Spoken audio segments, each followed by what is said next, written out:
Forsaken Lands revamp confirmed for midnight. New Undercity? Oh, man. Look, if this does happen, we're gonna figure out whether or not this is happening here in a second. But if this does happen, I hope we don't get a new Undercity. I want to see a new Lordaeron. The Forsaken don't need to live underground anymore. We've had plenty of character development with them. You know, they're not the bad people that we thought they were and all this shit. No, they should come out from underground and rebuild their original, the one, the only, the Lordaeron. That's what it should be.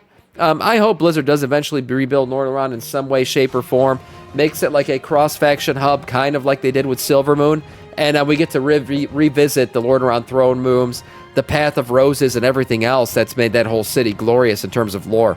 Who knows what we get here, but let's see what Doran, the Teller of 1,000 Truths, has to say about this big revamp coming to the Forsaken Lands.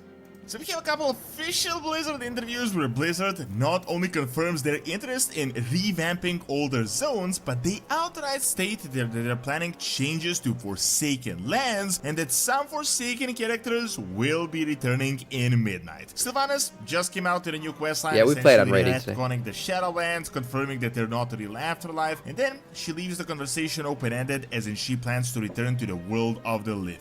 Undercity has been set up for a revamp and a big change for a few years now, and while we don't expect that Undercity will receive the Silvermoon treatment, some changes to the city are very possible. You know, Undercity is even more set up for the Silvermoon treatment than Silvermoon was, because you could easily rebuild Lordaeron, and all you gotta do to make it a cross-faction city is you say, okay, above ground Lordaeron's cross-faction, and then underground is Horde only. Undercity is Horde only.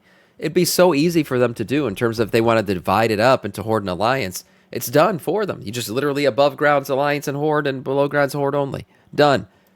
As well as changes to the Blissful Glades and the surrounding areas. So, what is everything we currently know, and which Forsaken characters are returning, and what Forsaken Lands will be revamped? Playing WoW on your phone is possible, and today I've got a super limited time offer, meaning first 100 users that use this code that you can see on the screen will get a 7-day membership with Awesome. Oh wow. To use, just download it with my link on PC and phone and just connect them. With the new update, there is now 4K and 8K support, desktop loading in less than a second, and you can customize your gamepad to check in on your characters anywhere when games sound. You can also transfer files, open apps to the remote device, and use your device as a second screen. Best of all, it's so optimized now that it works even on weak networks. So check out the link in the description and use the new highly optimized and updated version of Awesome to play WoW on your phone, amongst other things. Play WoW on your phone, boys. Do it. So revamps are definitely happening in this expansion, and I've talked about how the Plaguelands had an unexpected part of the story to it, but now that we have the alpha and the PTR, it does appear that that might be a bit overhyped, and Blizzard kind of went a bit with the lazy route, not really revamping as much as they could have. One of the big... I mean, basically, we thought we were going to go back to a lot of these old lands for, like, legitimate content. We're getting content out of them, but a lot of it's the Erator quest line. So this Erator questline is being sold as almost like a fourth zone in this expansion. So we got our new zones, and they described the Erator questline as being like another zone of questing. Except he's taken us through a lot of the old zones. We're going to go back to a lot of old storylines, Scarlet Monastery, all kinds of stuff like that, which I'm excited for. But it doesn't necessarily mean a full revamp of those lands that we're going back to. Could have. One of the big points of like the prequel to the main Midnight story is that Arator is going to the old lands and at one point going to Stratholme. Now, Stratholme, not just from a lore perspective, but gameplay perspective, is a weird location because it has a weird cloud over it that you can't see anything in the city from the sky. And previously, this was right on the very border of Quel'Thalas, and you couldn't actually fly over there because you couldn't fly to Quel'Thalas. Seeing that they now made the continent whole again after like 20 years and you can fly over it, it made sense that this border region would get updated, since now you're able to go over Stratholme into Quel'Thalas. Personally, don't get me wrong, I didn't expect that Stratholme would be rebuilt or like a new Alliance city. Like that ship has long passed, like that isn't happening. But Blizzard did go the super lazy route. They just made a cloud over the city larger, so really a lot of revamp potential has been wasted. Oh, However, fortunately, there is actually more going on. In one of the interviews post-Midnight announcement, Blizzard did say that they're very interested in reviewing, in a way revamping some older zones, mainly referring to the northern part of the Eastern Kingdoms. All this has been set up over the past few years, with the Erratic Highlands actually being revamped, Gilneas becoming an alliance area recently, and also some changes to Undercity with clearing the plague, new leadership, new identity, and... Right, we've had some story development that's led to some, like, minor revamps, but nothing major. Like, even with Gilneas, he talked about it briefly. Gilneas, the only revampy thing that happened was we had some NPCs moved around. But, like, if you go to Gilneas post the big questline that we had to do with the Scarlet Crusade and all that stuff, nothing really changed. It's just an empty city now with friendly NPCs, you know, that's it. No big changes to the architecture in terms of, like, advancing it forward. No big changes to all the lands around it in terms of advancing those forward. It's just, oh yeah, you finished the quest line. Now the NPCs have been rearranged a little bit so this city looks more friendly. I don't know. Nothing happened there. And they've done that with a bunch of zones now, but no real revamps. The Scarlet Crusade shenanigans What's up, happened surprisingly on multiple occasions. Now, don't get it wrong, they never really said that this is going to get the same treatment as Qualta Loss, with literally everything being completely rebuilt from scratch, but updates to certain areas will happen, and actually they, in the Midnight Deep Dive and Q&A, gave us some very interesting news that completely slipped under the radar because no one is talking about this. Ooh. This happened a few days post-interview, where they told us they're interested in revamping old areas, and they said that we can expect minor changes to Forsaken Lands, a couple of notable Forsaken characters appearing. Another Death Knight. Mikey, thank you for the sub. 22 months, my god. Death Knight of our Scourge. Yeah, if Blizzard's talking about minor revamps, I would expect it to be on the level of Gilneas, where, like, you arrange some quest mobs around, maybe some new characters, somebody new sitting in the throne for a little bit, like, nothing in terms of, like, really revamping or upgrading the zone in general. So this is probably iffy in terms of whether this will happen or not. Give me a Scarlet Monastery raid in retail. I wish. I would love a freaking Scarlet Monastery raid in retail. And if they're ever going to do it in expansion, I would think this would be the one.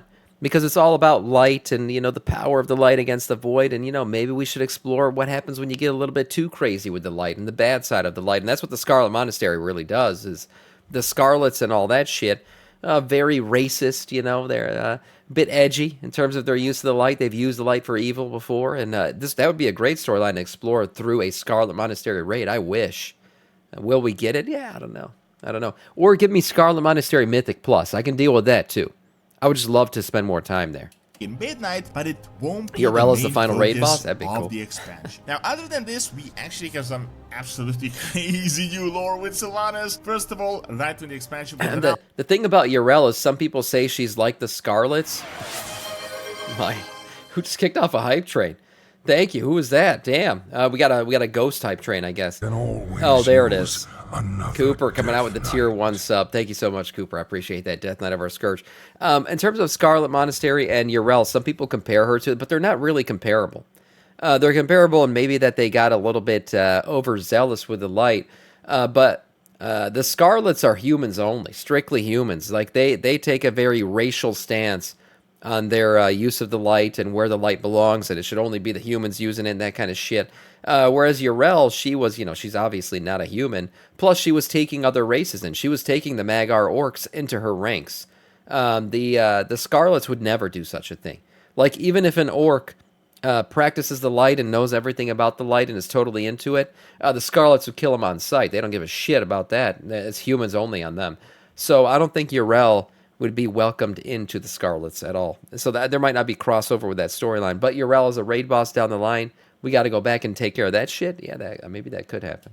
Blizzard told us that Sylvanas is returning, like they just outright said her name, but they all kind of kept it mysterious. Like we didn't really know what this return means, because for example, Artis has returned multiple times over the past 2 expansions, but it was always like a past memory. Then we had the Windrunner Spire instance with all the Windrunner sister story happening there, so people were thinking this was going to be like an avatar or some sort of an image of Sylvanas returning, but super minor. But that is actually not the case. Like, we got a full-on quest line right at the opening of Midnight and the closure of the War within. I actually got a full video of this that you can check out.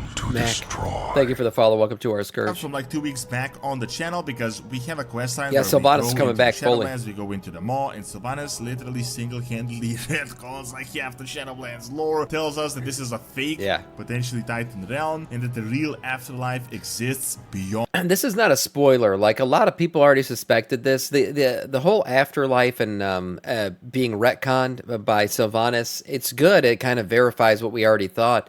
But the orderliness of the afterlife just seemed very unnatural. And a lot of people thought that this whole thing with Ouroboros and the Primus and all this weird shit going down, all this like orderly sending away of souls to different places to be harvested, didn't seem like a true afterlife. And it's because it probably wasn't. It's probably the Titans making all this shit happen the way it was happening. And that's why it was the way it was, and we don't know what the true afterlife looks like. Beyond the Shadowlands. Now, it is a topic that I've covered, but there is a bit of dialogue with Sylvanas talking about carrying out her sentence, because she's essentially pushing the souls forward to the real afterlife, not really granting them peace, and in a way, she kind of confirms her return in the future. She said, now is not the time for me to come back to the world of the living, but essentially leaves it open-ended, as in she plans to come back. Keep in mind, people think Sylvanas is gone, but she actually never died. I mean, she literally just traveled, just like we did, to the Shadowlands. So realistically, she can completely return. And with this huge new Shadowlands lore twist, it does start to actually make some sense. Now, why this is relevant is because back in Dragonfight, we had the entire Sylvanas appearance of her talking about how she really did care about the Forsaken. She didn't really mean what she said in the BFA cinematic, and they were not just arrows in her quiver. So when Blizzard told us that in Midnight, certain Forsaken characters will appear. Kalia Menethil. I mean, the best model in the game. There's two really good reasons why I love this model, and I won't get into it, but it's a very good one. Put an underground tunnel in Stormwind, like Stormwind to Ironforge, between Gilneas and Lordaeron. That would be cool, but unfortunately, the days of real-time travel in WoW are kind of gone. I mean, the tram that you're talking about, I used it all the time back in Vanilla when I was playing, because it really was a great way to get around. But now with portal rooms and stuff, I can't imagine them actually putting in the work to create a tram that actually goes between the cities, because nobody's going to use it. I mean, you're just going to put a portal to these different cities, and people are just going to use those. So the portal rooms, as great as they are, did kill kind of the real world travel between places. But that tram's still there between Ironforge and Stormwind. I still use it sometimes just for nostalgic purposes. It's definitely, like, Sylvanas is definitely going to be one of them, but keep in mind, they said characters, not a single character. This opens up the door to quite a bit of... First of all, the fucking Nathanos, the simp of all simps, Lord Simp himself. Jesus, man. Nathanos was such a bitch. And remember, he was all about his sacrifice for my lady and all that shit, and he was supposed to get disfound to them all, and then she just left him there the entire expansion. Yeah, she found somebody more bald and better to be with, I guess. A return of something going on with Nathanos, because this guy was literally in the opening cinematic. Man got clapped, he did. He just disappeared, and no one has heard of him in like 5 years. Furthermore, the entire light undead Kalia is definitely going to be a big deal in this expansion, especially with recent evil light lore, light army, and like all these weird light factions. Now, the real interesting topic, though, is the changes that they had confirmed to the Forsaken lands. Man, like, imagine rebuilt Lordaeron in the game, man. Just imagine it. Like, RP walking, I'm telling you, RP walking the path that Arthas did. It'd be something. It would be something. Personally, I've been talking about an Undercity revamp for the longest time, and they've been setting it up for years. First of all, it was Plague, then it wasn't available for a few years, then it was Cleansed, then back in BFA Undercity was significantly revamped, with the upper portion looking like an up-to-date city. Now, a lot changed with the Forsaken. They're no longer freaks, or as they call themselves, Forsaken. I mean, they have no reason to hide in the sewers under the city and live under the ground. That's what I was saying. That is why I think that potentially Undercity is going to just become a city. From a completely realistic point of view, I don't think this is going to be a Silvermoon type revamp. I don't think we're going to get a huge, giant new capital for the Horde. It could be updated. I mean, side note, but remember that the new Draenei capital has been foreshadowed for years now for the Alliance. That's so right. This could be the Alliance equivalent. However, I think a slight revamp to Undercity is definitely possible. By the official Blizzard wording, they said that some Forsaken characters will appear, minor changes will be made to Forsaken lands. This obviously makes sense. I think the entire Sylvanas Forsaken arc is going to... I mean, maybe these minor changes could set up some sort of revamp down the line. They could happen. I will say with Gilneas, I was very disappointed because Gilneas has a very unique aesthetic, too, to this game. It does. That old England, rainy vibe and everything. It's very cool. And it's probably... I mean, next to Silvermoon, it's one of the most underutilized cities in the game. Silvermoon, I always said, was a beautiful city that's completely underutilized and needs to be revamped, and boom, here we go, it is. Proof that Blizzard listens to me, right? But Gilneas, same thing. A beautiful city, a really cool, unique aesthetic that we just don't ever see because there's no reason to ever go there. So who knows with these Undercity setups, movement of NPCs to different spots, maybe they do eventually revamp it, and then who knows, we get a Gilneas one down the line too. Be something. Thunderbluff too. Yeah, Thunderbluff's a very pretty city that's very underutilized for sure. Thunderbluff though is like, I can't imagine it ever becoming a hub because it's just a bunch of tents on the top of some mountain peaks. Like, it's pretty. Don't get me wrong, but I don't know, making it a hub. I mean, players would just be falling off the sides of the cliffs all the time. They'd have to like put nets around it to catch all the idiots that'd be running around that place. Like 12.1.5 or like a patch. Classic Ironforge was great. A bit of a diversion from the entire Voidlight storyline. Obviously, I mean, this isn't going to be the main focus. We just got the entire absolutely crazy new lore with Harandar being the former Chamber of the World Soul, the entire Light and Void army, Zaldat, all sorts of crazy stuff, cosmological stuff going on with the Titans. So no one is thinking we're going to go in 12.2 to Undercity and just get like a Forsaken storyline, and that's going to be like the finale of Midnight. I think the revamps to Forsaken lands are going to be focused on some changes to Undercity, potentially the Forsaken getting some lands back from the Scarlet Crusade as they keep constantly fighting them for some reason, and maybe some slight changes depending on how the quest lines develop. The role of Sylvanas is going to be weird though. No one really knows what is going on, whether she's going to return to Quotalas, as after all, I mean, she is a former High Elf, she became an undead defending Quotalas, which is under attack once again, or whether she's going to return to the Forsaken, or whether she's just going to be like an independent agent. With the Undead Council, I don't think Sylvanas is going to become... Yeah, I don't see her going really back to the Forsaken. I think she's going to take on more of an elf role, of Windrunner role. You know, I think the Windrunner sisters are going to reunite and take on some importance in the Elven Society. I don't think she's going to be dealing with the undead anymore. I think Callie Menethil and the new Council of the Undead thing is going to be more relevant for the undead than she will be. New queen, or the old queen that is going to return and they're just going to dismantle the council. But with how they're evolving the lore with the Shadowlands and everything, Sylvanas' redemption arc is actually possible by this point. It could make complete sense. I mean, Sylvanas really got on everyone's nerves back in the Shadowlands, but really with what just happened with the new World Soul lore, Titans being confirmed to actually be the bad guys, the conquerors, and implications that they might have built the Shadowlands, the context to everything that happened entirely changes. Like, it's not even the same lore. Furthermore, we're definitely going to get Kalia in on this main storyline in Midnight. Potentially Nathanos may return, but in what way, shape, or form, it is really hard to say. Thanks for watching. Check out my video on who Azeroth really is and how the Titans literally stole her from Harandar by clicking on the screen. Just call him check Nathan. out my video on Titan lore and Greek mythology that I've recorded live on site in Italy in the mountains by clicking on the screen as well. See you next time. Yeah, in terms of like what's going to happen next with these lands, we'll see some updates in terms of story, I think. We'll see some updates in terms of like where certain things are, where certain people are in the lands, because the story is going to move forward a bit. But in terms of like the actual lands themselves being revamped, probably not. Now, if it's going to happen, I would think it's going to happen in this expansion or the next one, where we will actually see these changes starting to happen, but I think the revamping really is done in terms of the Eastern Kingdoms. We're getting the upper parts, we're getting Zul'Aman, we're getting Silvermoon, and all that shit's happening.